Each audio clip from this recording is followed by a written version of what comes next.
बिस्मिल्लाहिर्रहमानिर्रहीम अस्सलाम वालेकुम स्टूडेंट्स। तो आज की हमारी इस वीडियो का टॉपिक है फॉस्फोलिपिड्स। आज हमने देखना है कि फॉस्फोलिपिड्स क्या होते हैं, इनकी क्लासिफिकेशन क्या है और इनके फंक्शंस क्या है, and it is an important university question.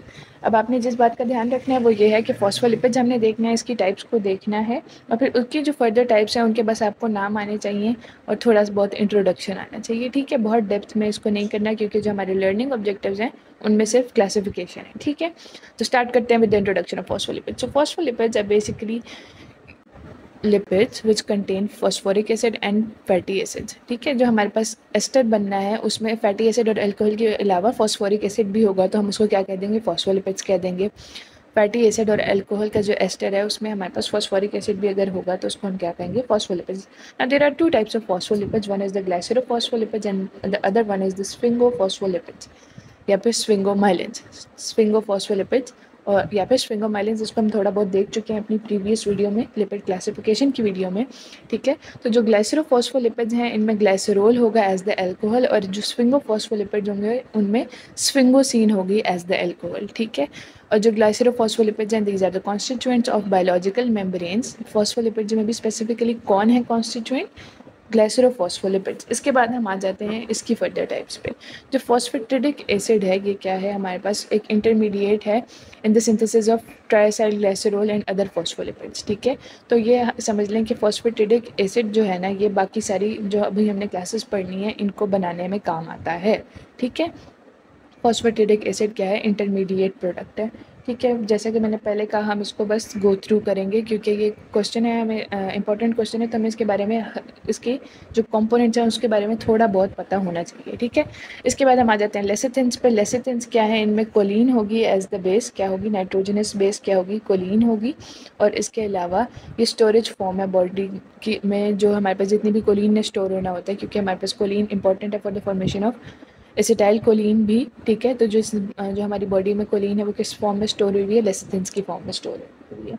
इसके अलावा हमारे पास सेफेलिन्स हैं। सेफेलिन्स में एथेनोलामाइन होगी एज द बेस, क्या होगी, एथेनोलामाइन होगी और ये काम आते हैं ब्लड क्लॉटिंग में। क्या हो, हमारे पास सेफेलिन्स कंटेन करेंगे एथेनोलामाइन और इसमें क्या होगी, ब्लड क्लॉटिंग में ये काम आते हैं। इसके बाद हम आ जाते हैं फॉस्फेटिडाइल इनोसिटोल।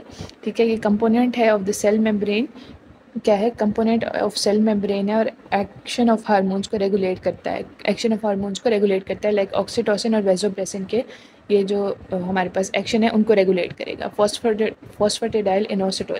तो अब हम साथ साथ फॉस्फोलिपिड्स के फंक्शंस होते जा रहे हैं हमारे, कि एक तो ये इंटरमीडिएट प्रोडक्ट है फॉर ट्राइसाइल ग्लाइसरोज, दूसरा ये ब्लड क्लॉटिंग में काम आ रही है, तीसरा ये कोलिन को स्टोर कर रही है, चौथा क्या हो गया कि एक्शन ऑफ हार्मोन्स को रेगुलेट कर रही है, एक्शन ऑफ हार्मोन्स को जो है कर रही है रेगुलेट, फॉर एग्जांपल ऑक्सीटोसिन और वेसोप्रेसिन को। ठीक है, इसके अलावा हमारे पास फॉस्फेटिडाइलसिरीन है जो कि अपोप्टोसिस में काम आती है, प्लाज्मोलेजेंस हैं। और हम आ जाते हैं कार्डियोलिपिन पे, ये हमारे पास इंपॉर्टेंट है। कार्डियोलिपिन क्या है, हमारे हार्ट मसल में होती है एज द नेम शो, जो कार्डियोलिपिन यानी कि ये वो वाला लिपिड है जो कि हमारे कार्डियक सेल्स में या हार्ट मसल्स में मौजूद है।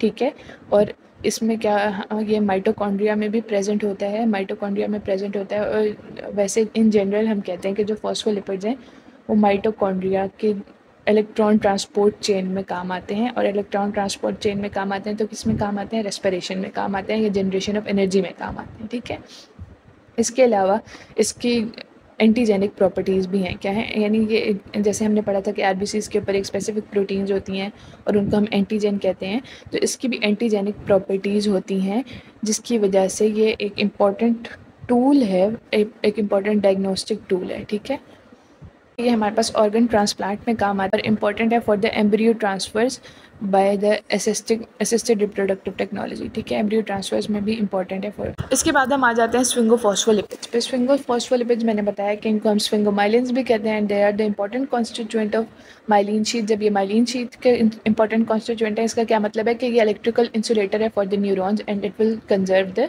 Energy. Sphingosine plus fatty acids, हमारे पास स्विंगोसिन क्या है, अल्कोहल है, बेसिक कौन है, अल्कोहल। ठीक है, ये फैटी एसिड के साथ रिएक्ट करेगा through the amide linkage to form ceramides. क्या बनाएगा, सिरामाइड्स बनाएगा which will further form the स्विंगोमाइलिन्स।